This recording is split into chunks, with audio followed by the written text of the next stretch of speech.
All right. So it's actually Wednesday, the 3rd. I forgot to read on Monday, and then I didn't, and then I read on Tuesday, but I didn't have time to read twice on Tuesday. So now I'm reading twice today. And I also on Tuesday forgot to do the daily Bible verse. So now we're going on the first week, we went Monday, Bible verse. Tuesday, we went Bible verse on the second week.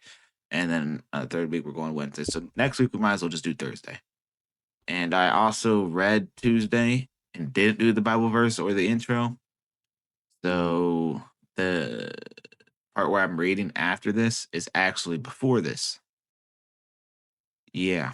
Anyways, last week we read to 32:16, and in a minute you'll see how far we read after we talk about the daily Bible verse. So might as well get into the daily Bible verse. Yep. All right, the daily Bible verse for Wednesday, December 3rd, 2025 is all this took place to fulfill what the Lord had said through the prophet.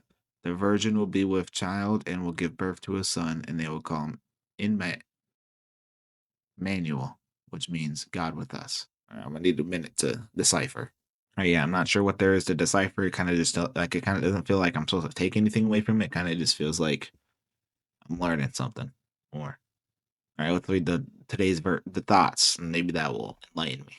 I read the thoughts, and it basically is just saying that God is always with us. He sent Jesus to be with us, and that no matter what, God's always with us. Very true. Okay, so future Isaac. Wow, my hair's chopped. Um, so we read. So we started on 32:16, and we read to 43:20 Genesis. I think we're getting close to Exodus. May hit it next time. Let me look. Yeah, we'll probably enter it next time. So yeah, we'll probably go into it, you know. And yeah, we're at about 10, like we always do. I've talked a lot more than I usually do in this one, I feel like. And I feel like I'm starting to get more comfortable and talking more about stuff that I don't necessarily need to as much. So I don't know, I'm getting more comfortable with it. Hopefully it's better. Yep. Awesome sauce. Yeah, we're editing that out. Okay, so Jacob went back home.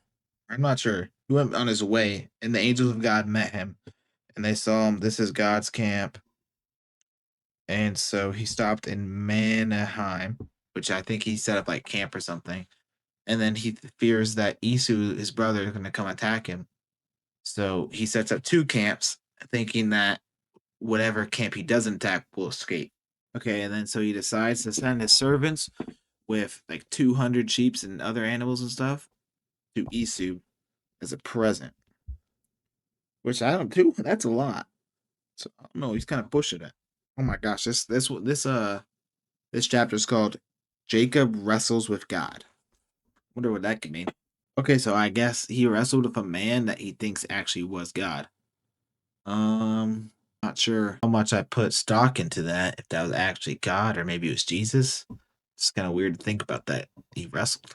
Okay, so in terms of like things I've really applied, not really like the knowledge, maybe, but like I've kind of taken an interest so far in the Bible that I've been reading mostly, has been Abraham and Isaac. And they're both unfortunately no longer with us in the story. And well, obviously IRL too, but so hopefully we get new characters. I know I'm talking like this is like fictional. Or wait, is it not? I'm talking like this is fake, but yeah, I don't know. Those are my favorite parts so far. So hopefully I get a new favorite part. Also in the Bible, it'll say something like, here's an example. These are the generations of Esau, the father of the Edomites in the hill country of Seir. These are the names of his sons. Esau, something, the son of Ada, and then it'll just like list like 50 people, like his whole bloodline. I'm not gonna lie, I skip that. I am not reading all that. Keep it a buck. Because it's just gonna overload my brain. There's no point in reading it. I'm not gonna need to remember it. I'm not gonna remember it. There's no point. Okay, so after just having said that, this whole entire page is just filled with names.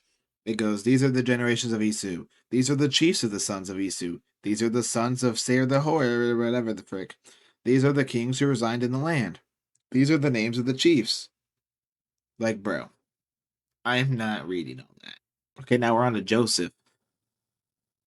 I don't really 100% remember Joseph. I have definitely heard the name before, but I couldn't place it off the top of my head. Also, I just made a really weird face, but that's okay. But yeah, so interesting. I'm excited to learn about Joseph. Oh shoot, Joseph is one of Isaac's sons. I don't know if I mentioned it. I forgot. But Isaac got his name changed from Isaac to Israel by God. So now when I say Israel, I'm meaning Isaac. They're the same person. And Israel loved Joseph more than any of his other sons, which is what Abraham did. Wait, I don't remember. Who loved one son more than the other? It was Abraham. Isn't okay. Isaac's the son of Abraham, but I thought Jacob and Esau. Okay, so Jacob and Esau must be the sons of Isaac. Okay, okay. So that means that Joseph is their brother, but I don't remember that. Anyways, I don't know. Okay, well, actually, there's a little context right here. It gives me a little thing. Who was Joseph? Joseph was the favorite son of Jacob. So he's Jacob's son, not Isaac's or Israel's. So he's his grandson then. Yeah. Okay, so Joseph's got some big dreams. This whole part so far has been called Joseph's dream. And his first dream was I'll just read what it says because I don't quite understand what the words mean. My sheaf arose and stood upright, and behold, your sheaves gathered around it and bowed down to my sheaf. So basically, it sounds like his brothers are bowing down to him, and then that's how they took it, and they hated him for having that dream. And then he had another dream where the sun, the moon, and the 11 stars were bowing down to him. And he told it to his father and brothers, and they all took it the same exact way the first dream was taken, that everyone's going to bow down to him and he's going to rule over his family and everyone else, which is obviously kind of like negative.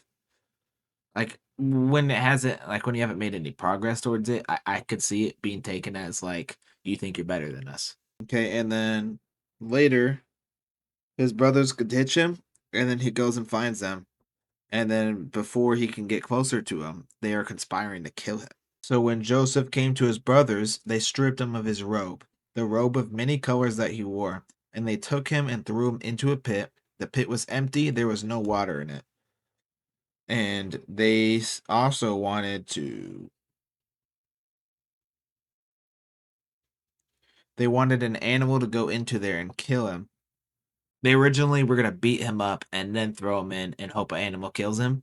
But Reuben said, no, we should not touch him at all. Should give him a chance, and they but still throw him down, which I don't quite understand. And then they throw him down in the pit. Okay, so then after sitting down and eating, they discuss it, and they decide that they should not hurt him physically with their own hands, so they're gonna sell him to the Egyptians. Okay, and then but when Reuben returned to the pit, he saw that Joseph was not there, and so he found a piece of his clothes, took it to Jacob, Joseph's father, and said that an animal killed him. So where we're at. Well, that's it for today. Okay, so I just realized my mic wasn't working that entire time, and I have to re-talk about everything I just talked about. Okay, so basically, Joseph's in that prison. There's two inmates that just go in. One's a bread maker for the king or chief or whatever his name is, and one's a cupbearer, and they both have been thrown in jail, and they have dreams, and they come to Joseph with their dreams. And Joseph tells the cupbearer that his dream is saying that in 3 days' time, he will be restored to his position and he will serve the guy in charge again. And then the bread maker is going to get hung from a tree in 3 days by his head. And Joseph tells the cupbearer to remember him when he gets restored to his position and to get him out of jail. And the cupbearer doesn't and switches up on all his day ones. And then after that, 2 years later, Joseph has to do the same thing, but for the Pharaoh. And basically, long story short, is the Pharaoh had a dream about 7 cows, whatever. 7 good cows, 7 bad cows. And basically, what it means is it's going to be 7 years of good, and then there's going to be 7 years of famine, and the famine's going to override like the good. So they're just going to remember the bad, basically. And what he needs to do is to store the food over this good 7 years so we make it through the last 7 years, which is kind of crazy that he has that kind of knowledge and that God's working through him, which is that's like, I didn't know, like, it's kind of crazy for God to be that involved. Like, that's a good thing. That's not a bad thing. Kind of made it sound like it was a bad thing, but that's a good thing. That's awesome. Okay, so back to I'm pretty sure last time I was talking about how the 7 years of famine and the Pharaoh needed to find someone to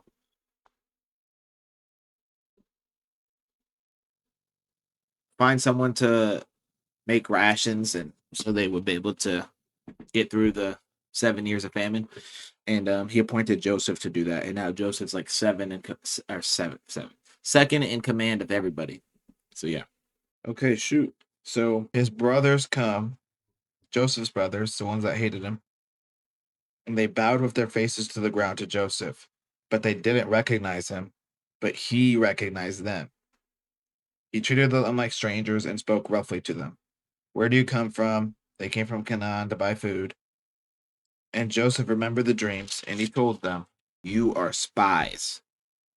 You have come to see the nakedness of the land." And then they said, "No, they came to buy food." And they said, "They're not spies." He said to them, "No, it is nakedness of the land that you have come to see." Okay, so he says to them, "You are spies. By this you shall be tested. By the life of the Pharaoh, you shall not go from this place unless your younger brother comes here." And he puts them in custody. But what obviously one of them go gets their younger brother.